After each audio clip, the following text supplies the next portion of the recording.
Tumaas pa ang posibilidad ng La Nina na magsimula ngayong Agosto hanggang Oktubre. Balita hatid ni Ivan Mayrina. Kung ang El Nino nagdulot ng halos 10 bilyong pisong pinsala sa agrikultura, mas kinatatakutan ng mga ahensya ng pamahalaan ang La Nina, ayon kay Calamities and Disaster Spokesperson Joey Villarama.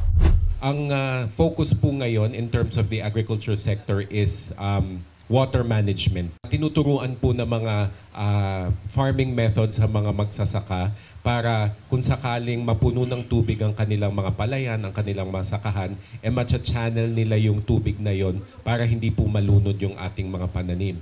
Sa Pag-asa Advisory nitong August 7, 70% ang posibilidad na magsimula umira lang La Nina sa Agosto hanggang Oktubre at maaaring magtagal hanggang sa Marso ng susunod na taon. Ibig sabihin, posibleng maging mas malalakas sa pagulan at mga bagyo na mararanasan hanggang sa unang bahagi ng taong 2025. Kaya minamadali ang ilang proyekto para sa water impounding system tulad ng mga dam. Bukod sa agrikultura, pinaghahandaan din ang banta sa kaligtasan tuwing may bagyo at mga baha. Pinaiigting ang ugnayan ng Department of Agriculture at Department of Health sa pagtutok sa banta ng La Nina sa kalusugan ng mga tao at mga hayop.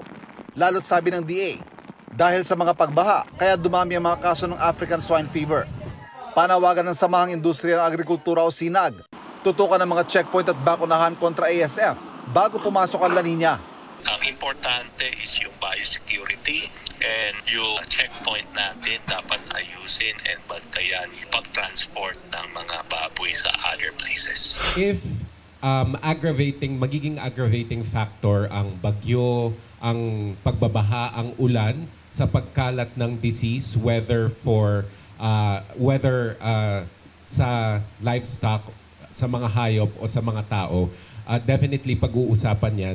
Sa Dam and Flood Conference kamakailan, nagkasundo mga ahensya na paigtingin ng early warning systems, ang paggamit ng communication channel sa pagpapakawala ng tubig ng mga dam, at ang mas aktibong papel ng mga LGU sa pagpapalaganap ng impormasyon. Isa ito sa mga pinunan ng Pangulo na mag-inspeksyon sa Valenzuela matapos ang bagyong Karina at Habagat.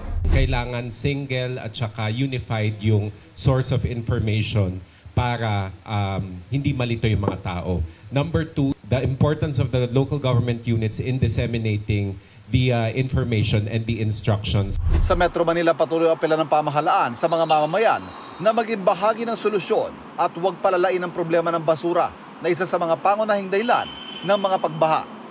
Tiniyak ng task force sa may pondong 15 billion pesos para sa National Disaster Risk Reduction Management ngayong taon. Ivan Mayrina nagbabalita para sa GMA Integrated News. Kapuso, alamin ang maiinit na balita. Bisitahin at mag-subscribe sa GMA Integrated News sa YouTube. Sa mga kapuso abroad, samahan nyo kami sa GMA Pinoy TV at sa www.gmanews.tv.